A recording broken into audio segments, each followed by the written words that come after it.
नमस्कार दोस्तों, दर्शकों, आप देख रहे हैं आजकल भारत के विशेष कार्यक्रम में आज हम लोग आपको एक ऐसी शख्सियत से रूबरू कराएंगे जो सही मायने में जनता के बीच नायक हैं और जेल में रहते हुए इन्होंने पिछला जो बिहार विधानसभा का चुनाव हुआ वह शानदार और रिकॉर्ड मतों से जीते हैं। हालांकि इनका यह दूसरा चुनाव था। पहला चुनाव भी इन्होंने जेल में रहते हुए लड़ा और मामूली मतों के अंतर से इन्होंने शिकस्त का सामना किया। बावजूद इसके लगातार ये जनता के बीच जो इनका मैसेज था जाता रहा। भाकपा माले से विधायक हैं और बहुत ही शानदार जीत दर्ज किए हैं। यहाँ सत्तारूढ़ दल के और तमाम दिग्गज नेताओं द्वारा इनके खिलाफ कैंपेनिंग की गई, तमाम इनके खिलाफ षड्यंत्र भी किए गए और उसी षड्यंत्र का नतीजा रहा, जैसा कि इनका कहना है, ये षड्यंत्रों के कारण इन्हें जेल भेजा गया और बावजूद इसके इन्होंने जो कानून पर इनकी आस्था थी, कानून पर जो विश्वास था, कानून के प्रति जो सम्मान था, उसका प्रतिफल मिला। इन्हें पिछले दिनों माननीय उच्च न्यायालय द्वारा जमानत मिली और जमानत के बाद ये आज अपने गृह ग्राम पहुंचे हुए हैं। यह नौतन प्रखंड का खलवा गांव है, यही इनका पैतृक गांव है। यहां पर मिलेंगे विधायक जी से, जानेंगे कि अब जेल से आने के बाद इस जीरादेई के विकास को लेकर के इनकी क्या रणनीति है, क्या सोच है। सबसे पहले विधायक जी, आपका हमारे चैनल पर स्वागत है। इस चैनल के माध्यम से सबसे पहले जीरादेई के आदमी जनता को, सम्मानित जनता को मैं ढेर सारा बधाई देना चाहता हूँ कि उन लोगों ने जेल में रहते हुए हमको रिकॉर्ड मतों से विजयी बनाया है और जनता का आशीर्वाद ही है, दुआ ही है कि आज जमानत पर आपके बीच हम पहुँचे हुए हैं। जनता के अदालत से तो पहले ही फैसला हो चुका था। जनता तो कह दिया था कि हम निर्दोष हैं और सर्टिफिकेट देख के रूप में हमको विधानसभा में भेज दिया था। अब निश्चित तौर पे अदालत थोड़ा देर से छोड़ा है, लेकिन हम जानते थे कि हम निर्दोष हैं। हम पर जो भी इल्ज़ाम लगे हैं वो झूठा है। साजिश के तहत, पॉलिटिकल कंस्पिरेसी के तहत हमको फंसाया गया था। नहीं तो जिस दिन कांड हुआ था उस दिन हम सिवान में जनता का एक मार्च का नेतृत्व कर रहे थे। घटना हुई, गरीबों के ऊपर हमला किया गया, गरीबों के द्वारा प्रतिवाद किया गया, गुंडे अपराधी तत्व उसमें मारे गए और उन लोगों ने हम पर, हमारे उस समय पूर्व थे माननीय विधायक सचदेव राम पर, अभी तो भी एमएलए हैं, उन लोगों पर और उन लोगों पर मुकदमा कर दिया गया और उस षड्यंत्र के शिकार थे। 5.5 साल हुआ, लेकिन न्यायालय पर हमको विश्वास था, भरोसा था कानून पर। हम जानते थे कि हम निर्दोष हैं, निश्चित तौर पे जनता के बीच में आएंगे। आज हमें न्याय मिला है, आगे भी हमको उम्मीद है कि चाहे वो लोग जितना कोशिश कर लें, हमको न्याय मिलेगा। हम निर्दोष हैं, हम बरी हैं। सत्तारूढ़ दल के भी तमाम विधायक हैं जिन पर हत्या और कई जघन्य मामले दर्ज हैं और उनके साथ जो सरकार की नरमी है, आप लोगों के साथ सख्ती है, इस पर आपकी क्या प्रतिक्रिया है? तो हम तो देख रहे हैं कि बिहार के सरकार में ही जो मिनिस्टर हैं, रिकॉर्ड सारी बातें आ चुकी है कि 66% मंत्री दागी हैं और उन लोगों पर तो जघन्य अपराध के आरोप हैं। हम पर तो मान लेते हैं जनता के संघर्ष के दौरान जो मुकदमा है और हमने इसको बजाबते चुनाव आयोग के अपने इसमें क्या कहते शपथ पत्र में हमने बजाबते शो किया है और उन लोग तो शो भी नहीं किया, वो तो छिपा लिया है। अभी निकला हुआ है कि उन लोग के पास इतना मुकदमा है। तो खैर, सत्ता है वो उसका इस्तेमाल करके उसका दुरुपयोग कर रहे हैं और सत्ता के खिलाफ जो लोग हैं, जो जनता के सच्चे प्रतिनिधि हैं, जो जन संघर्ष के करते हुए, बताइए हम जिस परिवार से आते हैं, हमारा घर देख रहे हैं, हमारे परिवार का हालात देख रहे हैं। हमारे पिताजी एक छोटे गरीब किसान थे, खेती करते थे, खाने तक की स्थिति हम लोग की ख़राब थी और उस परिस्थिति में पढ़ाए लिखाए हम लोग राजनीति से प्रभावित हुए, जनता के सेवा का मन में उत्साह पैदा हुआ, संघर्ष शुरू किए और मुझे तो उम्मीद ही नहीं था कि यहाँ तक जनता हमको पहुँचाएगी और आगे कहाँ तक ले जाएगी, लेकिन उम्मीद नहीं था।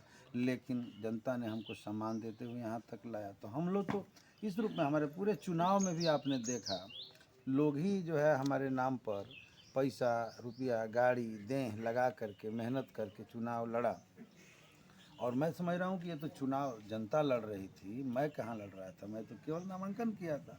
तो ऐसे लोगों को फंसा करके रखना, क्योंकि इससे उन लोग को डर लगता है कि अगर ऐसे लोग अगर निकल जाएंगे, समाज में एक अच्छे सच्ची राजनीति स्थापित हो जाएगी, तो उन लोग को जो भ्रष्टाचार की राजनीति, लूट खसोट की राजनीति, जनता के शोषण की राजनीति जो जारी रखे हुए हैं, वो खत्म हो जाएगा। और इसलिए इस राजनीति से डर करके जो विपक्षी लोग हैं उसको फंसाया जाता है, उस पर दबाव बनाया जाता है।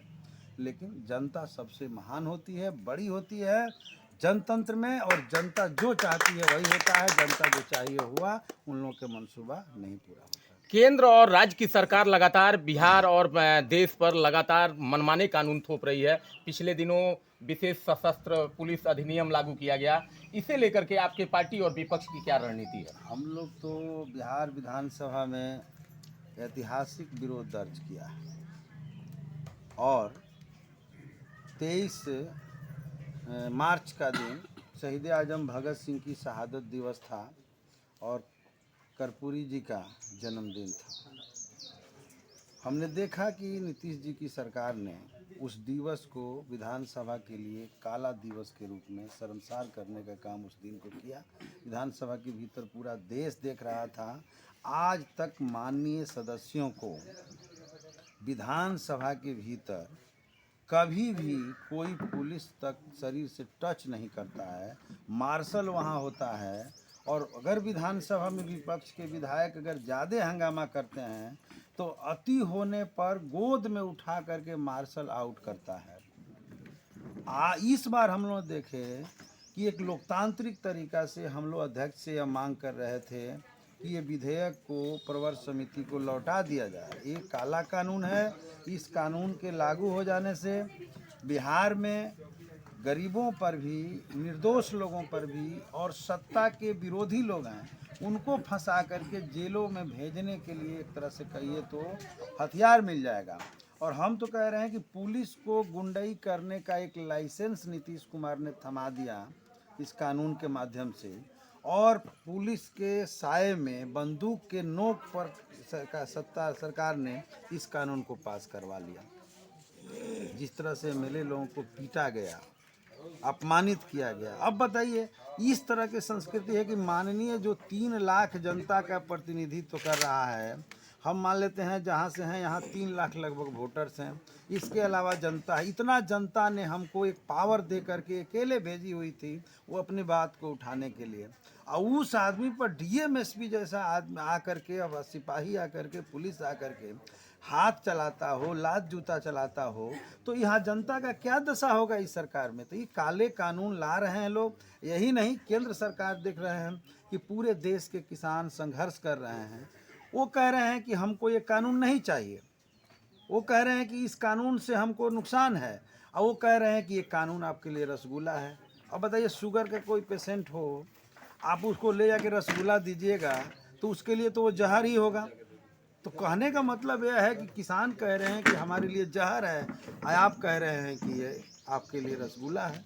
तो इस तरीके से लॉकडाउन का इस्तेमाल करके, कोरोना काल का इस्तेमाल करके केंद्र सरकार कई ऐसे जन विरोधी कानून पास किया है। श्रम विरोधी कानून, मजदूरों के विरोधी कानून पास किया है, शिक्षा के खिलाफ एक बिल पास किया है, और कृषि कानून पास किया है, जिसको लेकर के पूरा देश में किसान संघर्ष कर रहे हैं। दिल्ली में लगातार सैकड़ों दिनों से लोग जो है लड़ रहे हैं।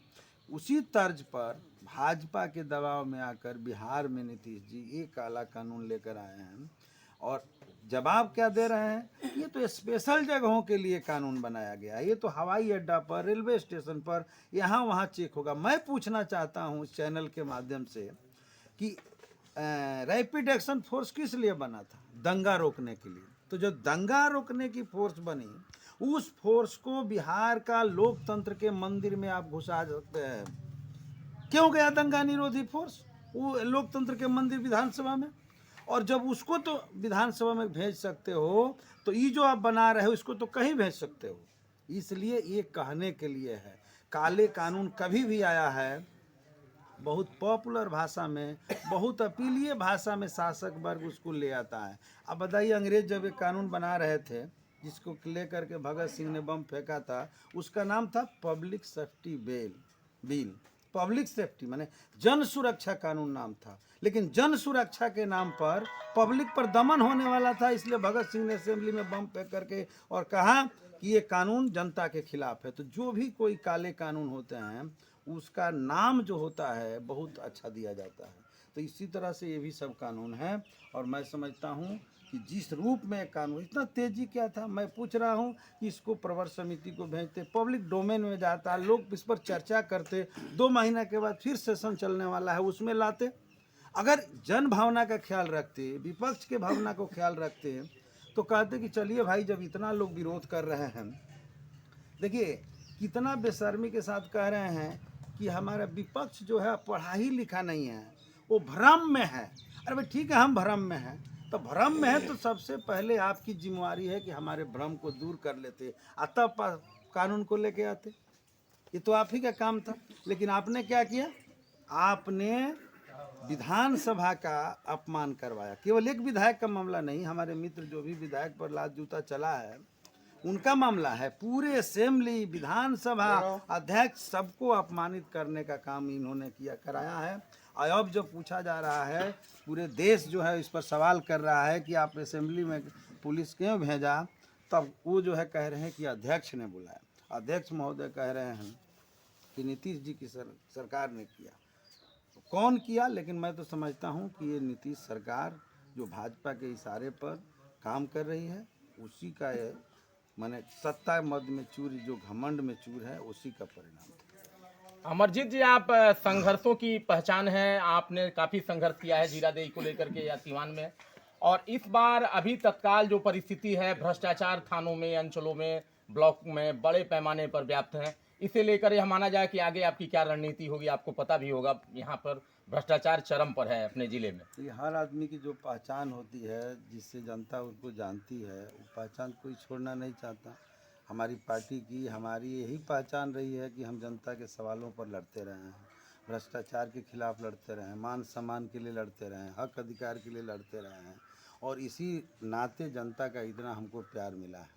तो ये तो हमारा जारी ही रहेगा। साथ ही साथ जीरादेई की जनता ने जो उसके मन में आकांक्षा है विकास का, तो हमसे जितना बन पाएगा उस विकास की आकांक्षा को भी हम पूरा करने की कोशिश करेंगे। ये महान धरती है, स्वर्गीय भारत के प्रथम राष्ट्रपति डॉक्टर राजेंद्र बाबू की धरती है, उनसे हम लोग प्रेरणा लेते हैं। तो हमको मौका मिला है तो निश्चित कोशिश करेंगे। हम तो देखे हमारे एमपी साहब जो थे उस समय, ओम प्रकाश जी, उन्होंने गोद लिया था उस गांव को। लेकिन आज आप भी देख सकते हैं कि जीरादेई की हालत क्या है, उस गांव का क्या हालत है, बाकी छोड़ दीजिए। हम तो भरसक जनता के विश्वास पर जो हमारी क्षमता होगी, क्योंकि हम विपक्ष में हैं, बावजूद भी कोशिश करेंगे कि विश्वासों पर खरा उतरे। हमारे चैनल के माध्यम से जीरादेई के युवाओं, यहाँ के लोगों को क्या संदेश देंगे आप होली पर? हम तो सबसे पहले आपके चैनल को भी, जो आकर के आपने हमसे हमारे बात को लोगों के बीच में भेजने का काम कर रहे हैं, आपको भी बधाई देना चाहते हैं। और बहुत अच्छे मौके पर बाहर आने का हमको मौका मिला है। तो निश्चित है कि आज हम होली के ढेर सारी शुभकामना जीरादेई की जनता को, सीवान की जनता को देना चाहते हैं। होली प्रेम भाईचारा का त्यौहार है, आपस में मिलने का त्यौहार है, और हम यही लोगों से कहेंगे कि आपस में मेल जोल, जहाँ भी दुश्मनी है उसको ख़त्म करके प्रेम भाईचारा का परिचय दें, होली खुशी से मनाएं। लेकिन अफसोस की बात है कि दिल्ली में बैठी हुई सरकार ने महंगाई इतना थोप दिया है कि गरीबों की होली बहुत फीकी हो गई है। गरीबों के घर में होली मनाना बहुत मुश्किल हो गया है। गैस सिलेंडर का दाम इतना बढ़ गया, देख रहे हैं, पेट्रोल डीजल का दाम बढ़ गया। सरकार सबको अनियंत्रित कर दिया है। तो सबके घर तो होली तो खुशी का पर्व है, लेकिन खर्चे भी हैं, तो वो खर्चा तो गरीब परिवार नहीं कर पाएगा। तो उनके लिए तो होली और दिवाली सब कुछ जो है सामान्य दिनों की तरह होती है। तो वैसे तो उनके लिए भी अच्छा नहीं है, लेकिन फिर भी जितना में हम चाहेंगे और कोशिश करेंगे ज़्यादा से ज़्यादा लोगों के बीच होली के मौके पर मिले। ढेर सारी शुभकामनाएं हैं उनको, बहुत बहुत बधाई। तो दोस्तों, दर्शकों, आप लोगों ने देखा, ये थे यहाँ जीरादेई के कामरेड विधायक भाकपा माले, जो महागठबंधन का घटक दल है, उस भाकपा माले के विधायक थे। और ये यहाँ जेल में रहते हुए पिछला चुनाव जीते हैं और जेल से इन्हें पिछले दिनों जमानत मिली है और कल देर संध्या ये जमानत पर सीवान जेल से छूटे हैं और छूटने के बाद ये आज अपने दरवाजे पर अपने समर्थकों के बीच जेल से आने के बाद विधानसभा क्षेत्र के समस्याओं पर चर्चा कर रहे थे और इसी कड़ी में हम लोगों की मुलाकात हुई है। कैमरामैन इमरान साथ मैं अशोक कुमार पांडे, आजकल भारत, जीरा देवी।